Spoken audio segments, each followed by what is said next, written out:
What did you just do? I headbutt the table. You only do that if you have. Oh, geez, that hurt a lot harder than I thought it would. You only do that if you have a head made of steel, like I do. You have to do it. Oh man, that. No, I actually have sense. Yeah, no, I have none. I only have $1 here. I have at least 80 cents sitting next to me. You need to keep sending me $1 every day to stop me banging my head on the table. I mean, is it worth that? I mean, to me it is. You'd be doing me a great service, if anything. I mean, I don't know. I haven't really worked out the brain cell to dollar ratio yet. Like, what is the worth of a brain cell? What you talking about? The sum of the sides of the obtuse triangle is equal to the sums of a polygonal square times 3. Give it 3 more episodes and you'll be like, the CasualCast, I mean, welcome if I here. keep hitting my head on the desk... What was that? If I keep hitting my head on the desk like that, well, I mean, I can't see any reason why I wouldn't be. Yeah, that's right. Well, though, guys, welcome one and all to a bit of a different CasualCast episode, because after a great struggle, great mortal battle, much like our Avenger friends will be facing later this year, I have taken control of the CasualCast. And Sam, what have you got to say about that? Please get me out of this prison. He's got me locked into a box that's like 3 times smaller than I am, and it's just not quite comfortable. He gave me a mic, which is nice of him, but like, help. Yeah, see, no, that box is actually called I'm a Celebrity, Get Me Out of Here. They're all really close, confined spaces, and there's not much you can do in there.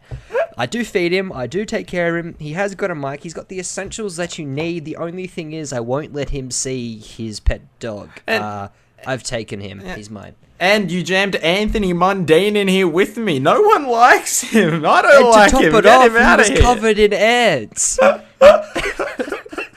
I don't know why, but that's how I found him. But welcome, ladies and gentlemen. I really hope you guys can stay on track with me leading this, because it's usually Sam keeping me on track. But we have a fair bit to talk about today, and I'm really excited to be hosting with so much going on. But, you know, let's start in the casual fashion. Sam, what have you been up to other than trying to escape my box?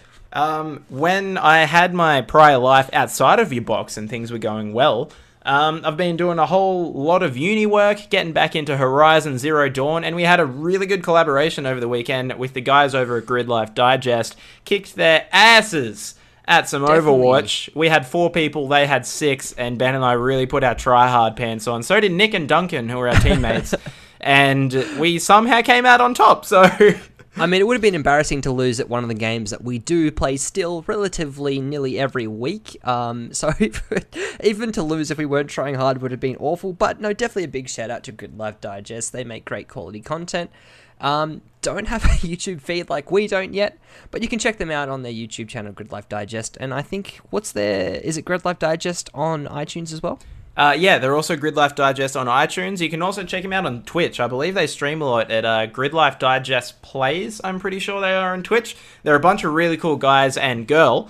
I really liked them. We seem to mesh really well, and they'll be on this show very soon. We'll also be appearing on one of their shows quite soon as well for another collaboration, so that should be a lot of fun. Keep your ears peeled for that.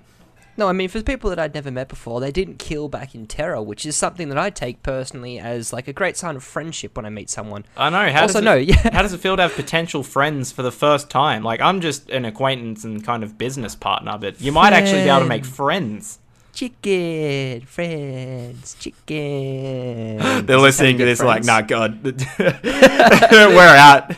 No more. Can we fake our deaths? Not enough. But no, I mean, like, what a big plug for them when the reward for winning that match was actually them plugging us, and we're doing the opposite. What good guys are we? Just Australian nature, right? I mean, sure. Not really at all, but that's just the type of guys we are. That's just who we are. They were just so nice and so cool, it's hard not to. Hey? Oh, they were just so nice and so cool, it's hard not to plug them. Please be our friends. Into ads. Mainly just mine. But no, it was really good, and we're both going to be releasing a video for, I dare say, a bit of a recap of how those went through. A lot of funny moments on our side. I'm assuming they've got the same thing. Yeah. But that'll be coming in future weeks, I dare say. But you know what? We've already been chatting shit for a good 5 minutes. Why don't we just straight off go into the first topic? Okay, I am down for that. What is the first topic today, Ben? Oh, you tell me, Sam. Oh, No, I'm kidding. telling you. I'm the host. I'm the host. You don't have to do that anymore. You're driving this No. ship. We were just in the car. I was in the back seat, and you're just like, "Oi, I just need to check my phone. Can you reach over the seat and steer? I know you can't see, but just do it." I mean, it's not that big of a thing, Sam. Why are you making such a big deal out of this? Just drive the car, please. We Just could die. drive the car. It's fine. But no, tying into just, I guess, accidentally our last podcast is PUBG secretly, as Sam informed me today while I was at work, dropped a mobile game on all devices. Wow, out of the blue, what a secret. And right after I've basically said too little too late, I do still stick by that, but I mean, how does a company that can't bring out a functioning game on Xbox come and launch a mobile-wide game that, as Sam has told me, runs relatively well? It doesn't seem like something I'd expect to come out so soon, especially. But, I mean, I can't fault them for it. Kudos to them to try and keep up with the curve.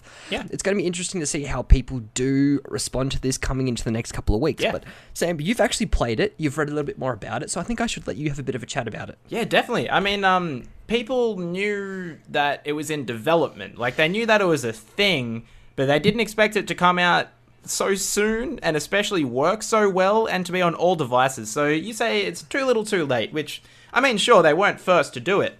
But the reason why I think it isn't too little too late is because they've actually done more than what Fortnite did. So Fortnite came out on iOS only, and they only let, I'm pretty sure, a limited amount of people in for a little bit. It's still just in beta. The crossplay isn't up working properly. You can't play it on Android or anything like that. PUBG have released a fully working game that was built from the ground up. So it's not actually a port. They rebuilt the entire game to run on mobile, which is why it actually runs better than the Xbox One version. Right, so, I mean, you're saying this now. A couple of questions as you go through that I'm going to interject. Is that fine? Yeah, go for it. Yeah, so, number one, I'm going to say, how does the game play? You said they've rebuilt it. How does it play? It actually plays a lot better than I thought it would. I was thinking the controls are going to be really crap. The graphics won't be good. The frame rate will be awful. I don't know what it's like on older devices. I have until just very recently the latest Samsung phone, a Galaxy S8 Plus, and it's running very good on that. If you have older phones, I've heard it works alright on the S7 as well. I don't really know how it's going to work on the really old stuff. Apparently tablets and phones, those working really well.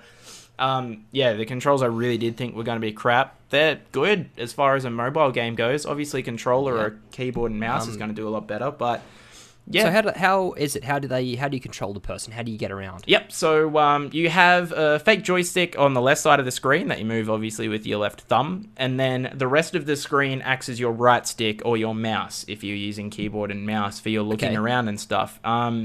Then you do have an aim button, which is a separate button to aim down sights that you do have to let go of the right stick to touch.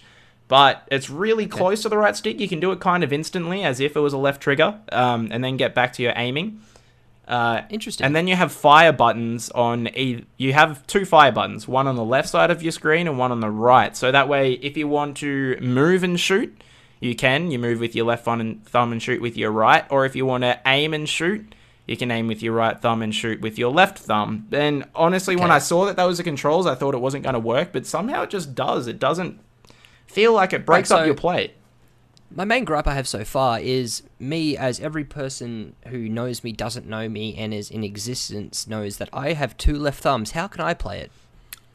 You're just going to have to move all the buttons to your left side.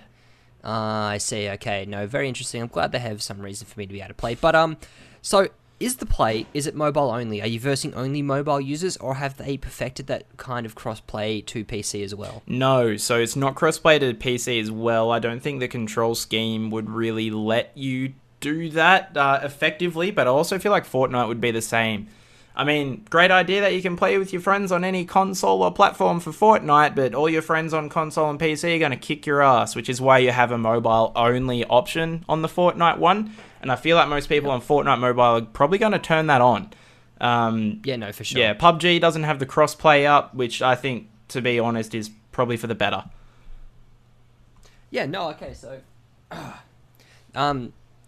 so... I've lost completely where I was because I was just answering a message from my mother. Anyway. Hi, Ben's now back mom. at it. Hey, Mum, how you doing? So that's interesting. I'm glad that they've addressed the same fact that Fortnite has this same idea. It's going to be a relatively similar control scheme, and then that you think that it's not going to work playing cross-platform, which I can agree with. It is a grey area where you can get controls and things for mobiles relatively easy now. It could be a way for people to play and join that whole community. Yep. I do enjoy the fact that Fortnite has given you the opportunity, so you don't feel like you're just this little corner that's kind of left to do your own thing for a while. But look, I still think that they are a little bit behind the curve as far as progressing their battle arena goes. Fortnite has proven that they are the most innovative out of the two at this time, and are going forward in leaps and bounds. Came out with it first, so they got most of the hype, whereas PUBG didn't have as much hype as they did. But I'm seeing promising things with the fact that this is a stable running game, and they seem to still be trying to keep in contention, like they haven't just let it drop. Yeah, and I don't know, one of my favorite parts about this PUBG game is it obviously doesn't look as great as like the PC or Xbox version graphically, but it does look like it was a port. Like all the menus are laid out the same and everything. The map size are the same. All the areas are the exact same. Like, it's the same game, just built from the ground up for a different system. So it doesn't feel like a kind of PUBG arcade version or anything like that. It is that whole game, 99 or 100 players on the field as well, which is great. And one thing, actually, that people only just started catching on to is the game does hold your hand leading into it. So PUBG on PC doesn't have bots. On mobile for now, they do have bots to fill out a bit of your games. And when you jump into your first game, it will be mostly bots turned onto easy mode, because a lot of people either haven't played before or these controls do need a little bit of getting used to. So what they've done is they've put in a few bots on easy mode that will try to hunt you down, so that we get used to seeing people or hunting people down and beating them in a fight before they just chuck you in the deep end. Terminator. Yeah, before they just chuck you in the deep end to get screwed over by everyone else, which... I mean, personally, I think that's a good idea. A lot of people don't agree. I feel like the game does just need a bit of getting used to. So, I mean, I think it's great to ease you in. Yeah, so for anyone who doesn't know, I'm sure everyone who would be listening to this does. Fortnite is a game where it's a battle... it's a great battle game. Holy crap. For those people that don't know, Fortnite is a battle arena where you build and you try and fight to escape a smalling circle and other players. Yep. And PUBG stands for pub girt. Much like our Australian anthem, you are girt by sea and you need to fend off sharks. So I'm glad that's transferred to mobile really well. Yeah. And Sam spent most of the afternoon playing that. No, but PUBG is also another battle simulator that people will know about, I dare say. But no, so I this seemed to come out of nowhere for me. I didn't know it was coming, so it's interesting. Your main point that they haven't fallen behind the curve is that you feel like they are making these same kind of changes. It's just maybe not as quick or as prominent as Fortnite, right? Yeah, sure. And I actually think that PUBG as a game lends itself to mobile a little bit better than Fortnite. Having played a lot of Fortnite yourself, Ben, you would know how important the building mechanic is. Nope. And apparently that really doesn't translate too well to mobile. Everything else does, except the building really doesn't. It's hard to do and slow. Whereas PUBG doesn't have that element in. And if you haven't played Fortnite, I really can't stress enough how important building is and the way people use it. PUBG, you don't have it and you don't need it. And instead, you've got vehicles and stuff like that. It's a little more grounded and realistic, and that's working a lot better for mobile than I feel Fortnite could. So I can't help but feel personally attacked by the fact that you kept stressing how important building is. Is that for the fact that I don't build enough when we play? Is this a gripe that's coming out on air? No, you're the only one that builds. I'm just too bad at it to try. Well, that's a lie, because I don't think I've built in that game very much whatsoever. You've built more than I have. I'm just like, I'll just let these guys do it and hide behind their cover. The most building that we've done is we've sat in a room at the back of a map in the prison and built a wall between each other so you couldn't come through. And why do you think we haven't won much? We won that game and we did that. But, I mean, yeah, that's true.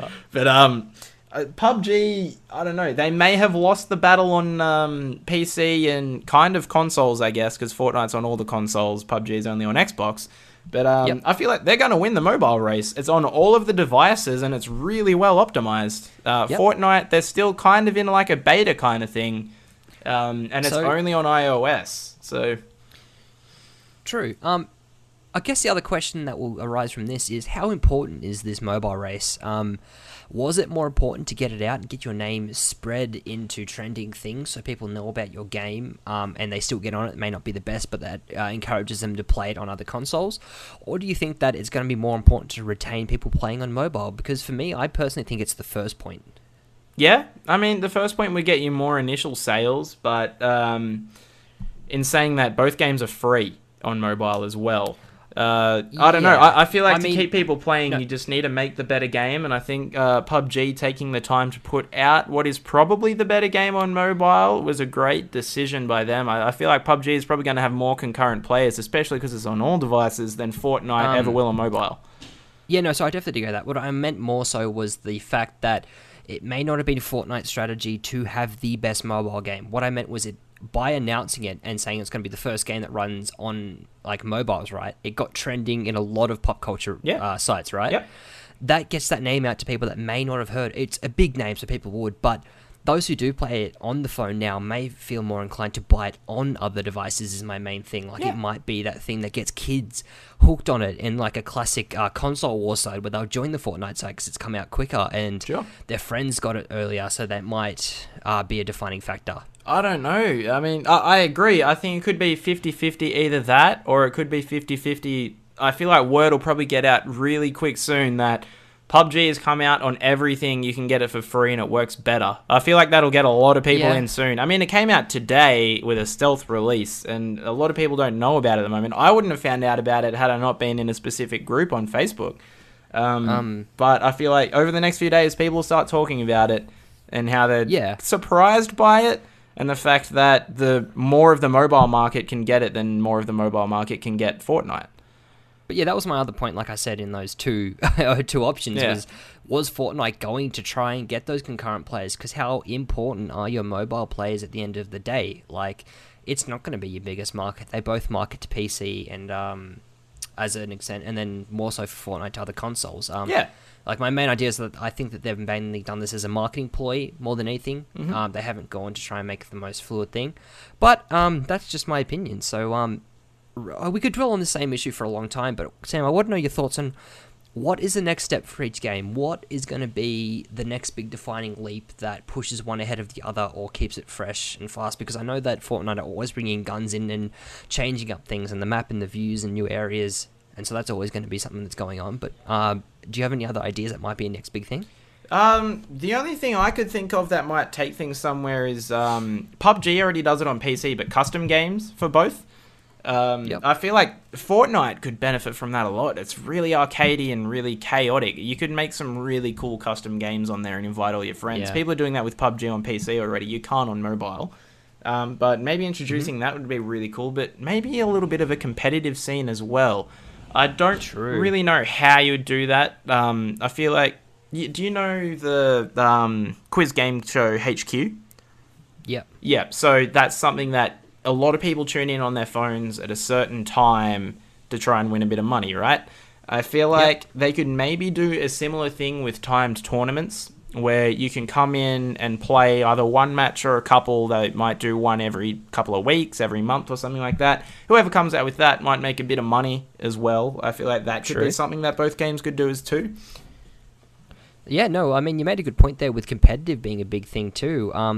Saying you're not how sure it's going to work, but it could be as simple as tournaments, and winning a tournament gets you access to the next one, and it works you up until there's maybe a major tournament where you do have those ridiculous, those 20 players, 20 groups of teams or whatever, come together trying to go for a title, and that makes you like a competitive team. That's important.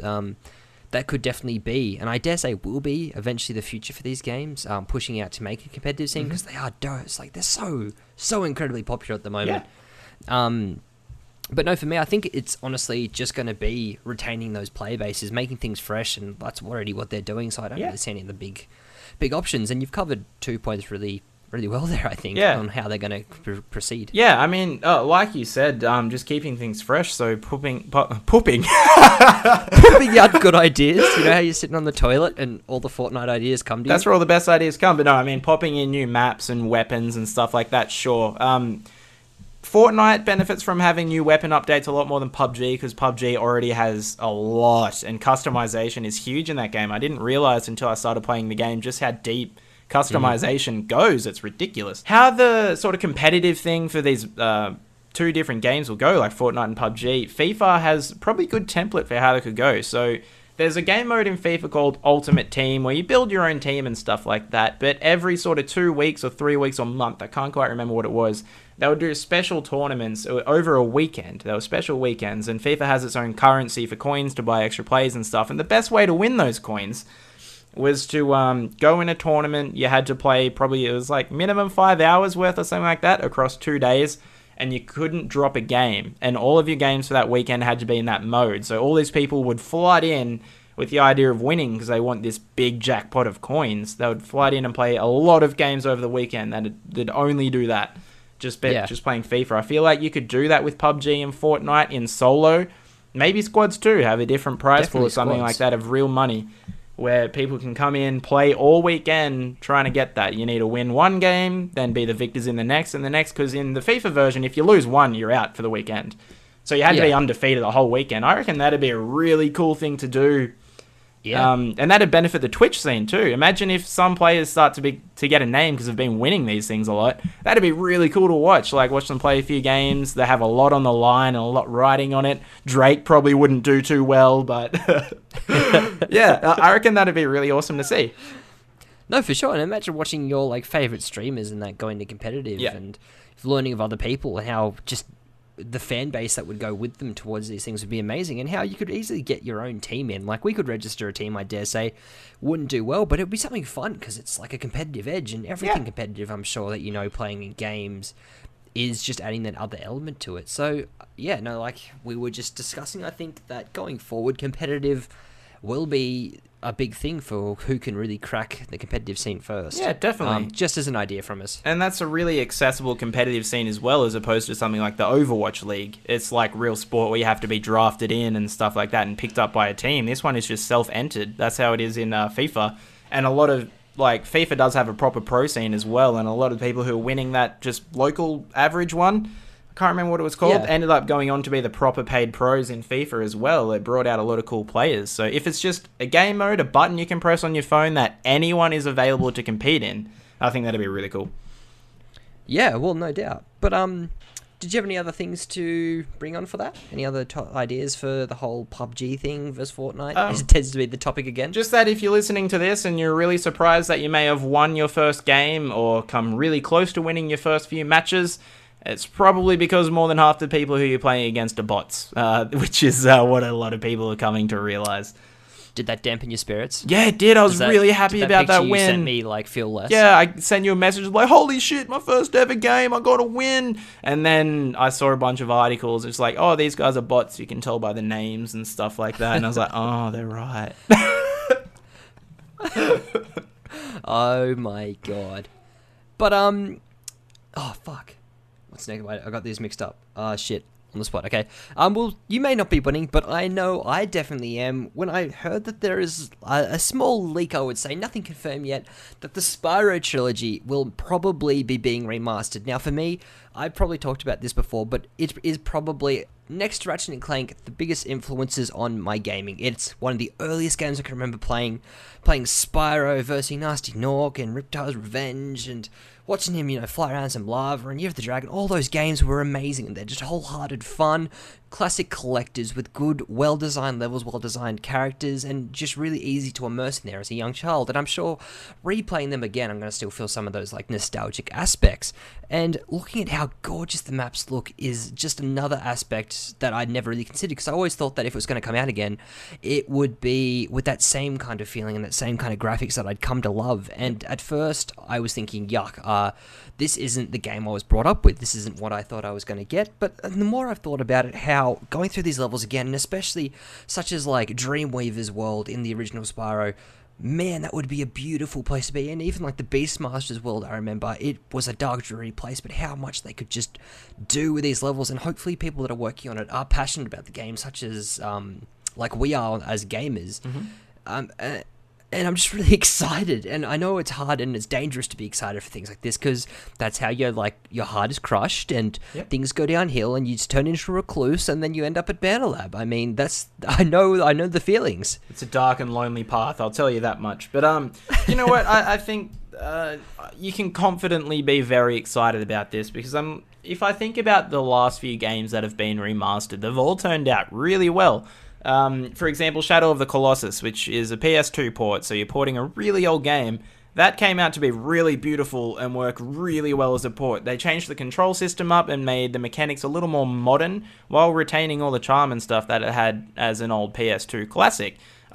And Ratchet and Clank as well. That was built from the ground up like this Spyro trilogy is rumored to be. Sure is a bit different, but it was amazing. It was phenomenal and one of the most beautiful, if not the most beautiful game on PlayStation 4. For a Spyro collection, I'd probably hope it takes a Shadow of the Colossus route a little more and keep the gameplay kind of the way it was, because I feel like it still works. And that was a lot of the charm of the Spyro games too, how it felt. But yeah, I don't know. I think you can confidently be excited about it. I can't remember the last bad port. I really needed that reassurance there because I was quite worried for a short amount of time. Actually, even an even better comparison, Crash Bandicoot. How well did that turn out? Very true, very true. I mean, geez, the caliber of things being remastered at the moment and how well they've nailed it is something to bring a tear to your eye if you're a gamer that has grown up with any of these games. So did you play through many of the Spyros? Yes, although I'm not aware which ones I have played through, except for Enter the Dragonfly. Was that one of the original 3, or did that come a little bit after? Enter the Dragonfly is one of the original 3. It's probably the third one, because I feel like the first 2 were on PS1. The first 2 were definitely on PS1, and then PS2 was Enter the Dragonfly. Okay, cool. That's the one that I remember the most. Sorry. Wow. I'm so sorry, everyone. I've just mental blank, because Year of the Dragon is the third one. Enter the Dragonfly is one of my favorites, though. It goes Spyro, Reptile's Revenge, and then Spyro Year of the Dragon, because I remember playing as the Yeti, which I can't remember his name. Probably shouldn't expect it to, but yeah, that was when all those characters were brought in, really. Okay. So the first 3, I'm not going to remember as well as Enter the Dragonfly, which is probably the 4th one. But I mean, everyone is renownedly saying that is the best Spyro game. Yeah, but I really enjoyed it, and I can't remember much of the original 3. I know I played them. I don't know if I ever finished them. I never owned them. I was always much more of a Ratchet and Clank, Jak and Daxter kind of guy. So, yeah, I never owned them. Always enjoyed them, though. So if this remake comes out, I think I have a lot to look forward to, because it won't be me rehashing memories. It'll be me having them for the first time. So, yeah. Yeah. My favorite out of them is still definitely Spyro the Dragon. It's a great game. All of them are great games. It's hard to compare them, but it's probably just due to the nostalgic factor. I haven't played it for a long time. I mean, it's just going to be a fun game to have brought out again, and I think one that a lot of young gamers will be able to connect with, especially since the things that they were given were these more changed up Spyros that weren't true to their classic stuff. Not that I've heard that the stories weren't that bad, until he was entered into Skylanders, and we don't worry about that. That's a dark place. That's the dark place. Didn't happen. That's in with Indiana Jones 4. It didn't happen. You don't go over there, Simba. You're not allowed to. That shadowy place is not where we're allowed. That eternal night, get away from there, man. Stay over here where it's green. I mean, Skylanders died for a reason, right? Yes, it did. As I said, we're leaving it at that. Yep, nope, no more. But a lot of games are being remade, like you said, which is exciting for people because eventually it might come around to your favorite series that's going to be remastered. But Mass Effect. What are your thoughts? What are your thoughts on the remastering games? Like, do you feel like it's a good thing for the industry that people are just rehashing games like this and they're doing a lot better than games that are coming out? Or is it something that you don't really enjoy? I don't know. There's going to be a different range of thoughts on this, I'm sure. No, I've always been on the hell yeah, remaster everything boat. I mean, a lot of the times they make games that were great at the time that I enjoyed even better mechanically wise and graphically wise, and I like the nostalgia part of it. I'm a very nostalgic person. Or even so, if they were great games back then, likely with a bit of a touch up, they're great games now. So if someone hadn't experienced it then it's essentially a brand new game too, especially ones like Shadow of the Colossus and Crash Bandicoot. If you hadn't played those back in the day, you're going to get as much out of it now and it won't feel like an old game. I'm really down for it. And I feel like a lot of people were opposing it earlier on, but now I think people are starting to come around and they're all on the, remaster everything ship because they're starting to get to people's childhoods instead of just bringing Xbox 360 and PS3 games to PS4. You know, like they're starting to hit those nostalgia strings and everyone's on board.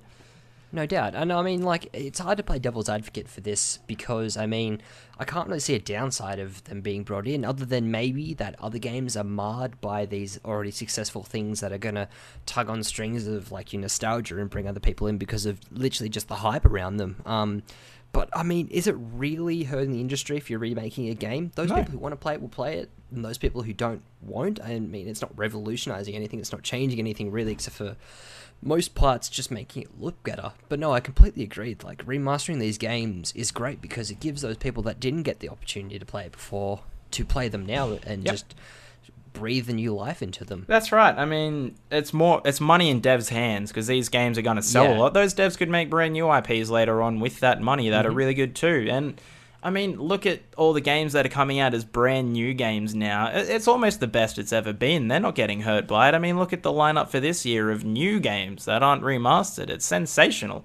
No, absolutely. Yeah, I don't think it's hurting the industry at all. I really like it. It's actually putting more money into the industry than if everything was new and original. Because not everyone gets on board with new things, but everyone loves their childhood. I completely agree. And I'm really happy you have that same thought. And I'm glad that, like, they're not just going to come to an end and fade, like, out of mind and memory. Mm-hmm. Like, that's the main thing. I've hit this point 3 times now because I just believe in it so much. It's just getting them back out there for a new generation to enjoy such that we did. Yep. But, I mean, I guess, speaking of things coming to an end, a big talking point for this podcast today is going to be Avengers Infinity War. Hosted by yours truly, Sam's voice and lovely melodical songs. I'm just going to infuse that tune with the rest of this topic just so it feels that more epic. No, I'm not going to do that. All right. No, please do. I'm going to tell you a pavlova recipe and you've got to do it real quick. Now, you get the sugar and the other things and you whisk them together using preferably an Iron Man related item. It's too loud. No more. It started off perfect. It was perfect. Then it was just like, take the headphones out. My ears are bleeding. Oh, I didn't feel like I even went any louder than I already was. I apologize. But no, I think it's just because you need to put a bit more effort into that high note. I don't know. I'm not a singer. But yeah. Oh, dude, so keen. Oh my God, the new trailer. Wow, geez. Oh boy. Oh, Bob, howdy, man. Oh, boy, I'm really excited, Bob. I just really want to play this game, and I just don't want to play because it's a movie. I can't play it. And being a gamer, I really want to play the movie, but I can't because it's not a game. It's a movie, and it's going to all come to an end, and I'm so excited. Oh, boy, Jiminy Crickets, Lemony Snickets. I just can't wait for this one. Like, it just, oh, man. All right. Enough fanboying over it. So, yeah, obviously, Avengers Infinity War is going to bring an end to a universe and going to tie a lot of different stories together, with the ending coming with Thanos, a big, fuck, I forgot, I have a point here. Ending with Thanos, a big character in those universes, and he's bringing this death and destruction to Earth, and our Avengers who need to rally, but can they bring themselves to rally as much as the world needs them against this threatening new power and things like that? It's being dubbed as probably one of the biggest movies that there will ever be, because no series or franchise has run this long and had this many movies in it, and then like being ended out in such a big way. Yeah, so what are your thoughts on the way that they've gone about everything leading up to this and this movie, Sam? Oh, dude, I love it. I mean, that's obviously evident by how excited I am, but we haven't had anything like this in movie history before, and it's not very often where you can say we haven't had anything like this in movie history before, because the Marvel Cinematic Universe was the first ever series to put together obviously a series, one story that branches out with a lot of movies in 1 year that has its own little plot lines and then tie it all together back in one thing again. Sure, we've had like trilogies and stuff before, but we've never had anything like this on this scale, where we have multiple franchises all under the one umbrella that's getting brought together sometimes, and then for one final note. We're going to get MCU movies after Infinity War wraps up for sure, but like this is 10 years worth of many, many movies all culminating over part 1 and part 2 of Infinity War. So, dude, I'm so excited. They've got a great bad guy, too. He's the second most powerful bad guy Marvel's ever seen, but he's also the best Marvel villain I've seen. Like, there's one guy who's more powerful than Thanos. That's Galactus. Just because he is a bad guy doesn't mean he's a bad guy. That's right. But no, like, the one other guy more powerful than Thanos, maybe they'll put him in a movie one day. I kind of hope they don't, but that's Galactus. He eats planets. That sucks. How do you beat that? That's right? not great. We're not fans. I mean, just don't eat planets, man. But then you've got Thanos, Thanos, live on right? them. And his idea, and it seems like they're going to do this in this movie, is he could wipe out the whole universe if he wanted to, but he wants to wipe out half. Because then you have this whole thing going, who's going to get wiped out and who isn't? And he likes to toy with that idea. So I hope they do that in this movie, and it sounds like they're going to. But he seems terrifying just from the trailers as well. Josh Brolin looks awesome as Thanos. Yeah, so they have confirmed that this is a big Thanos movie, so the budget purple Homer Simpson will be in your face for a long amount of time. Oh, sorry, I was waiting to say that because that was the first thought when I first saw him. They've officially nearly dubbed it a Thanos movie because you're going to be seeing so much about him, and he's going to interact with like all of these different characters. And for me, the most interesting thing that's going to come from this movie is how they're going to give enough credit and enough time and worth to each of these characters that have had these long-running franchises. How is Iron Man going to deal with things? How does he progress forward as a person and have his problem-solving brought in? How does he interact with not Captain Marvel, goddamn, Doctor Strange? Keep calling him Captain Marvel, it's not right. With Doctor Strange, because we know, and there's hints that Doctor Strange will be the next person who takes over the Avengers if they are to continue it with a different group of people. Yeah. How does Thor really play into it? Because we know that he's going to be one of the ones that has a big interaction with Thanos. What role did the Guardians of the Galaxy play, especially with like how brought away and excluded from most of the universe they've been up until Thor Ragnarok? Yeah. What happens with Loki as well in that? That ties into both of those stories as well. Does like the characters that we haven't seen much of, Spider-Man, get a big showing? There's like too many questions for too many franchises, and that for me is going to be when sitting down and watching, hoping that if they do end up dying, they get a warrior's death and it's worth it, and if they live, they do something meaningful to prove that they were the ones that live, and it's something that is memorable. It's not just something you watch and like, oh, that was cool. You kind of like, this needs to be. Like, it culminates to the fact that it needs to be emotional. You need to really feel connected to these players, like these characters, because they've been there for ages. They've been around forever. 10 years for some of them. Like, that's a long time, man. That's a long time. And so many people would be enveloped in certain people. So, yeah, it's really exciting. Yeah, and because it's an amazing universe. Yeah, and I'm glad that they decided to split it into 2 movies. It's no longer part 1 and part 2. It's Infinity War. And I think they're going to rename the second one, but it's apparently a direct sequel to Infinity War 1. I don't know why they've changed it up. Like, it seems like it's still just going to be part 1, part 2. But because then that gives... You've got so many characters and so many franchises, they can't all get into one movie. So it means they want to make sure everyone still gets their time. And good. Yeah, I think it will be emotional. I definitely think that we will be getting some huge deaths because we've got so many newer guys who are coming in who are getting their own solo movies, like Black Panther, Doctor Strange again as well. A lot of new guys coming in, and then other guys have been playing those characters for so long. Surely they want to wrap up. Like, I can't imagine Chris Evans being like, "Oh fuck yeah, I'll do Cap another round." Like. He's in a wheelchair and he can't move, and he's like, "What more, Captain? Please, I'm still good to go." Yeah, I mean, that's right. So, we will get some either... I don't think everyone's going to die. I don't think, like, Cap and Iron Man will die. I think maybe one of them will at some point. And then one of them will do something heroic and be like, that was my one last job. Now I'm going to join Fast and the Furious. Like, And he'll drink a Corona and ride off down the road and have a bike accident. That's how he'll die. Yeah.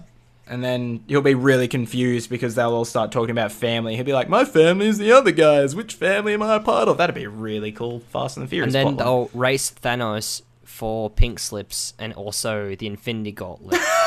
and that's how they conclude the movie. The then fate they of actually half even the bring world rests in Vin Diesel. Diesel's hands. Who'd ever thought that was gonna happen? Oh, Dylan Blight, if you're listening, I'm sure you liked that one. But yeah. I swear it'd be. He deserves it. An eighth of the podcasts I do always come back to Fast and the Furious.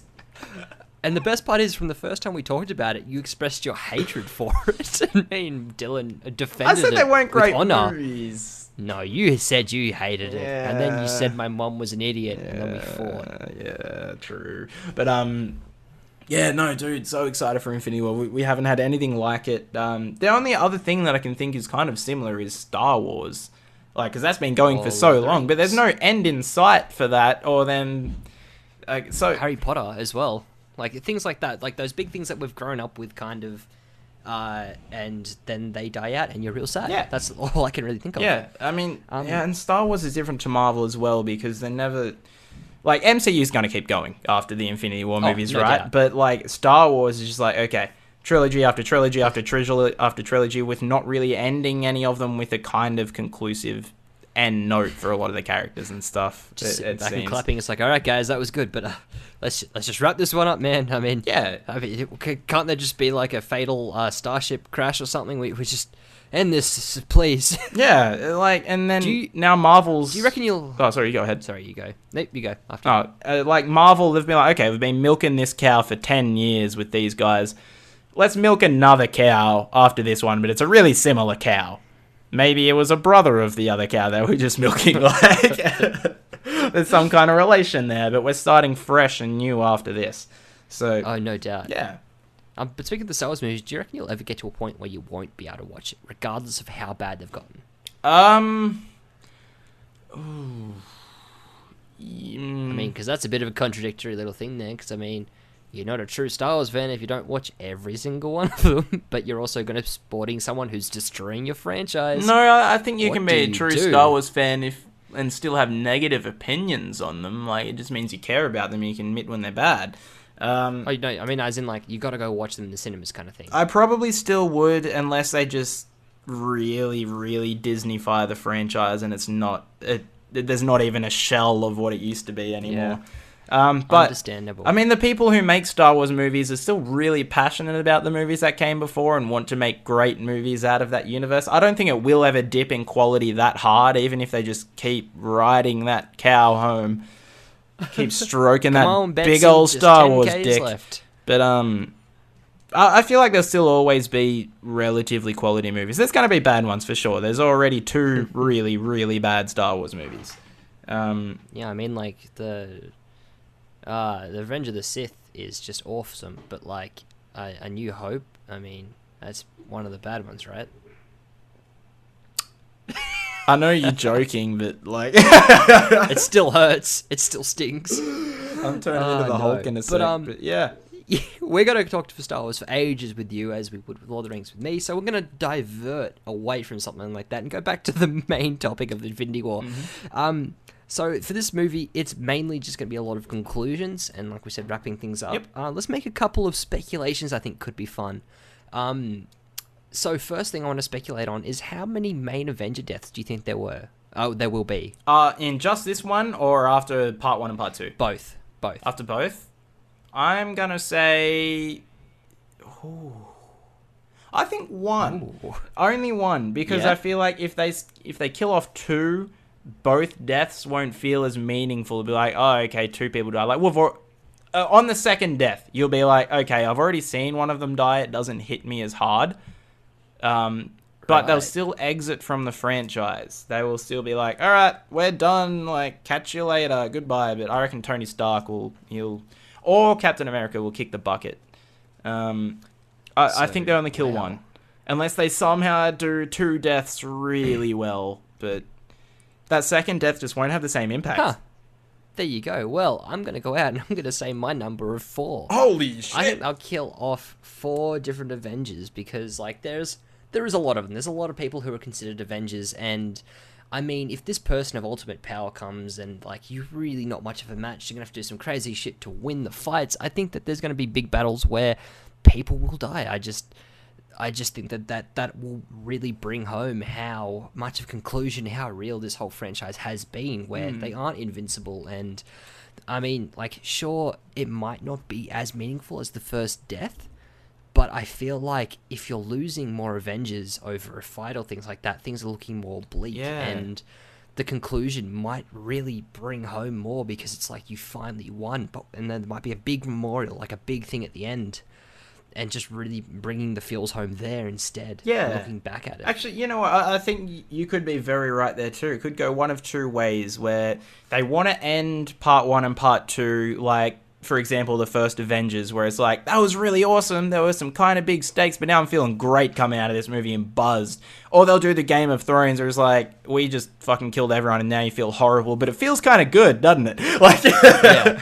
It's like, you hate it, but you like it, don't you? Yeah, you and then, the stakes are raised, like, especially if they took out, like, 2 or 3 of them in one fell swoop, like, one move, and that just raises the stakes, and everyone's just like, holy shit, we're mortal, like, we can die. Yeah. Like, yeah, that'd be really cool. So much they can do with it. So much they can do with it. Yeah, it could go one of two. And there are 2 movies. One death over 2 movies isn't much, so... Yeah, I think you've twisted my arm into your point of view there. I still feel like it's a flip of a coin, though. It could go either way. Yeah. I mean, that's the best thing about this, too. I don't feel too sure of what I'm going to expect going into the movie, where like you can with a lot of movies these days. Like, everyone kind of knew what they expected. Yeah. Going into Black Panther, for an example... but this one, there's just so many variables. It's going to be really different. Yeah. I'm really excited. As much as I've, said some things against the Marvel Universe, as everyone kind of does, but it's tough love. It's critical love, because you want to, highlight the good things as opposed to the bad things with anything. Well, yeah, it can't all be great, right? I mean, how many movies exactly. are there? They can't all be great. There's, 3 movies in the world, and only one of them is good. The rest are bad. They're real bad. And so this 4th movie is going to be great. It has to be. You sound like a 4th-year film studies student. There's only one good movie ever in Citizen Kane.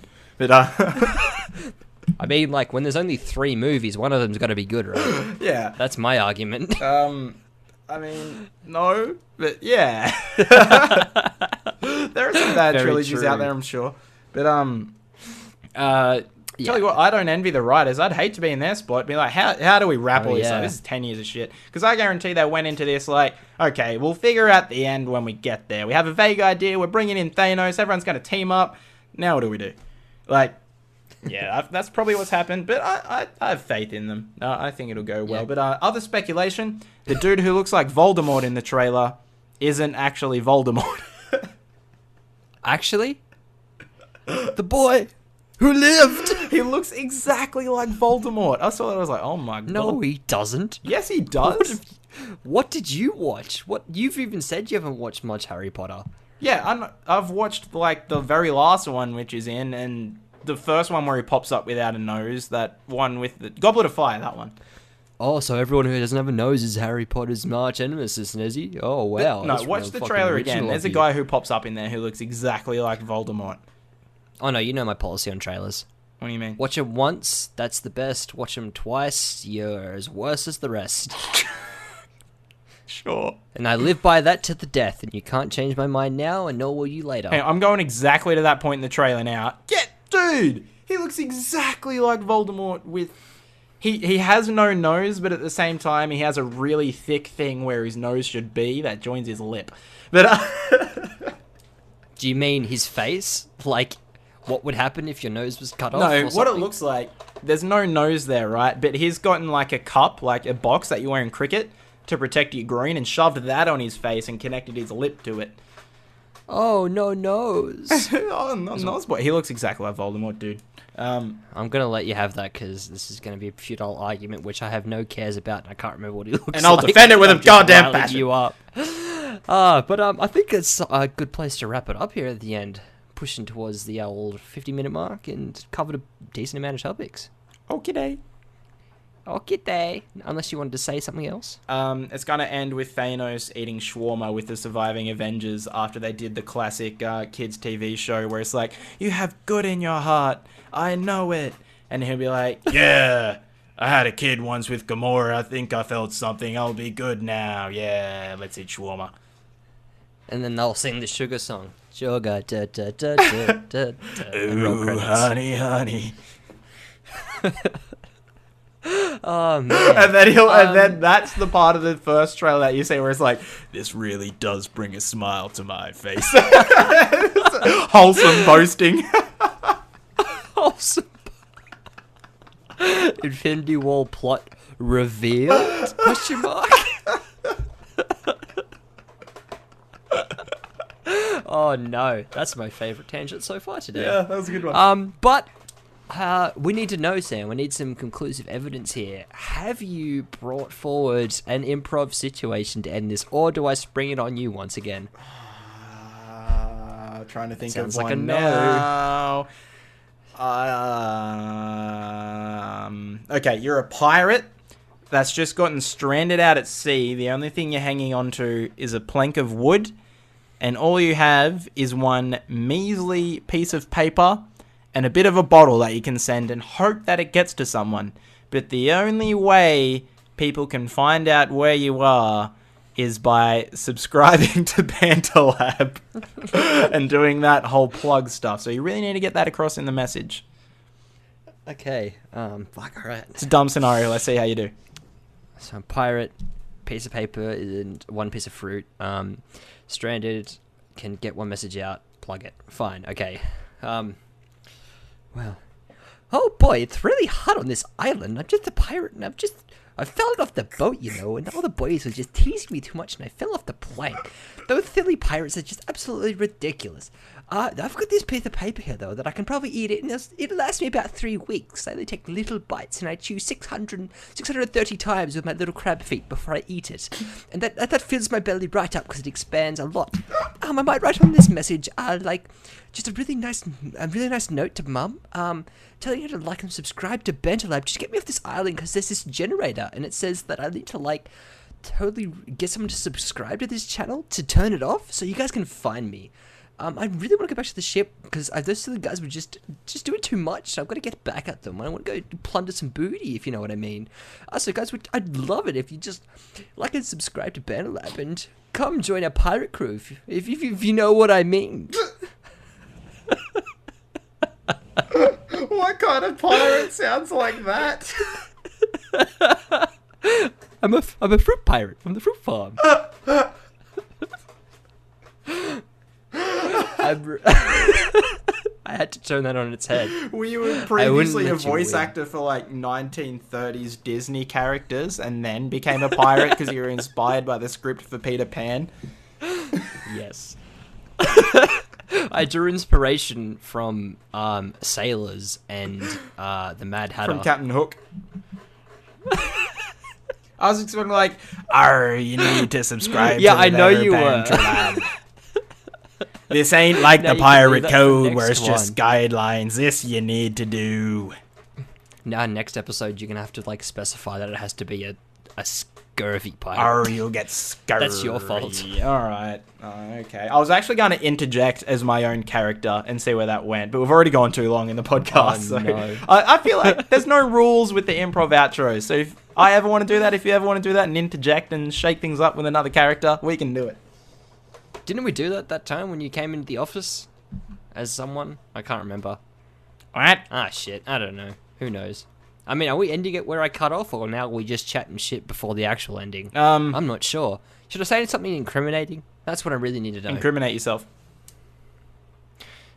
Sometimes, when it's really late at night, I'll wipe a random orifice across the kitchen sink tap. Only because it's nice and cold and it feels good when I do it. But I don't tell my roommates. And I watch them use it the next day, knowing full well I could tell them, but I don't.